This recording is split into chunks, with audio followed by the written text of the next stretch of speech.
ஒரு சேனல்லேருந்து நான் பேசிகிட்டு இருக்கேன். பாருங்கள், எங்களுடைய ஊரில் வந்து பார்த்திங்கன்னா ஸ்பெஷாலிட்டியே வந்து பார்த்திங்கன்னா நெல் ரகம் ப்ளஸ் இந்த நடவு தாங்க.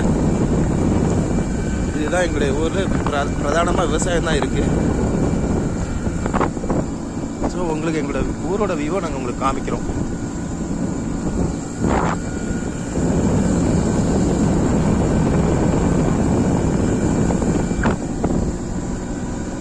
அந்த தெரியுது பார்த்தீங்களா, அதுதான் கொல்லிமலை. அந்த சைடு பார்த்தீங்கன்னா சேந்தமங்கலம் இருக்கும். இந்த சைடு வந்து பார்த்தீங்கன்னா பெரியசாமி கோயில் பீமேட்டர் இருக்கும். இங்கே வந்து பார்த்தீங்கன்னா எங்கள் ஊரில் வந்து ரொம்ப பிரசித்தமான கோயில் வந்து பெரியசாமி கோயிலுங்க. அப்புறம் டூரிஸ்ட் ஸ்பாட்டாக வந்து பார்த்தீங்கன்னா புளியஞ்சோலைன்னு சொல்லிட்டு ஒரு சின்ன ஒரு ஸ்பாட் இருக்குது. அதுவும் சூப்பராக இருக்கும். நீங்கள் அப்படியே இங்கே வந்து எங்கள் ஊருக்கு வந்தீங்கன்னா பெரியசாமி கோயில் ப்ளஸ் புளியஞ்சோலை ரெண்டுத்தையும் பார்க்கலாங்க. அவ்வளோ அருமையாக இருக்கும்.